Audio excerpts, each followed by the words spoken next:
걱정이다. 내일까지 GMO에 대해 조사해야 하는 숙제가 있는데 어떻게 하나? GMO란 거 알 것도 같고 모를 것도 같지? 내 미소처럼 말이야. 놀랄 것 없어.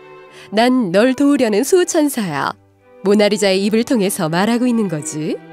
내가 지금부터 너의 궁금증을 해결해 줄까 해. 자, 잘 들어봐. 먼저 GMO가 뭔지부터 알려주지. GMO는 유전자 재조합 생물체를 말하는 것으로 유전자 재조합 기술을 이용하여 만들어진 모든 생물체를 말해. 하지만 유통되는 GMO의 대부분이 농산물이기 때문에 GMO는 일반적으로 GMO 농산물을 의미하는 경우가 많고, GMO 농산물로 만들어진 식품 또는 식품 첨가물을 GMO 식품 혹은 유전자 재조합 식품이라고 부르지. 그럼 유전자는 또 뭐예요? 수업 시간에 들어본 것 같기는 한데. 그건 내가 말해주지. 내가 누군지는 알지? 완두콩 교배 실험을 통해서 유전의 법칙을 밝혀낸 사람이야.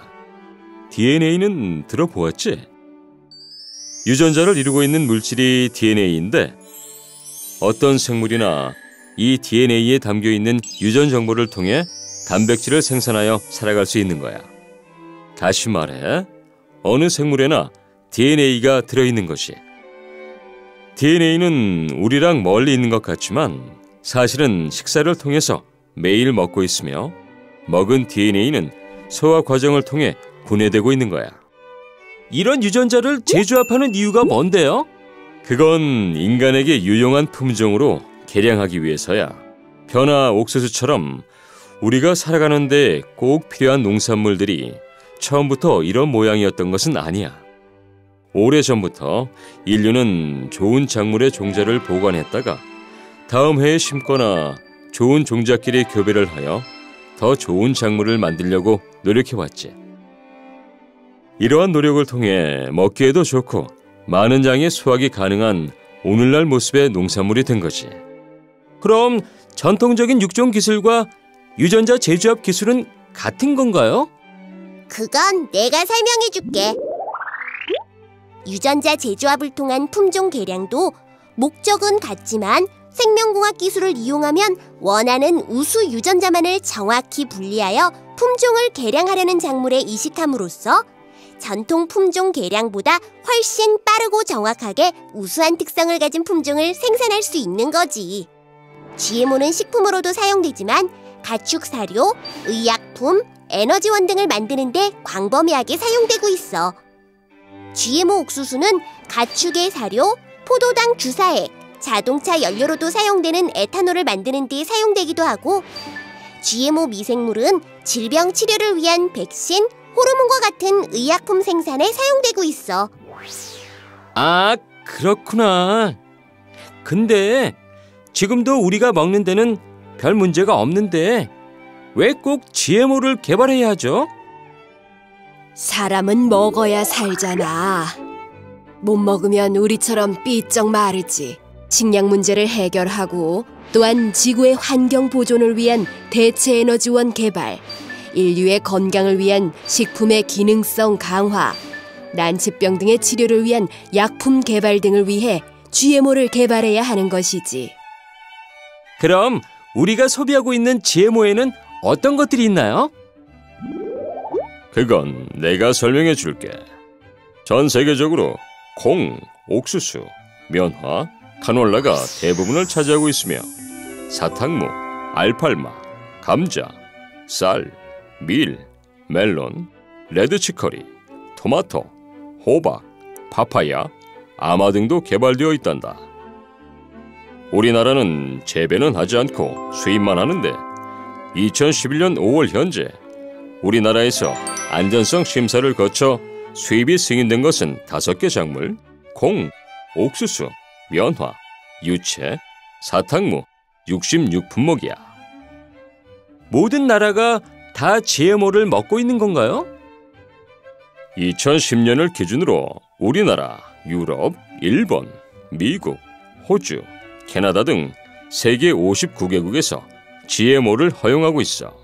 참고로 GMO를 재배하고 수출 수입하는 나라는 29개국이고 우리나라와 같이 직접 재배는 하지 않고 수입만 하는 나라가 30개국이지. 2010년 기준 전 세계적으로 GMO 재배 면적은 1억 4,800만 헥타르에 달하고 있어. 그런데 GMO는 안전한가요? 그건 내가 얘기해 줄게. GMO를 식품으로 사용하기 위해서는 유전자 제조합 식품으로서의 안전성을 식품의약품안전청으로부터 심사를 받아야 하는데 독성, 알레르기, 영양성 등 5개 분과에서 20명의 전문가로 구성된 안전성 심사위원회의 엄격한 심사 절차를 거쳐야 해. 이러한 방법은 유럽과 일본 등 다른 나라에서 GMO의 안전성을 평가하는 방법과 동일하지. GMO에 대한 찬반 논란들의 이유는 무엇인가요? 과학기술은 위험성과 편리함의 양면성을 모두 가지고 있어.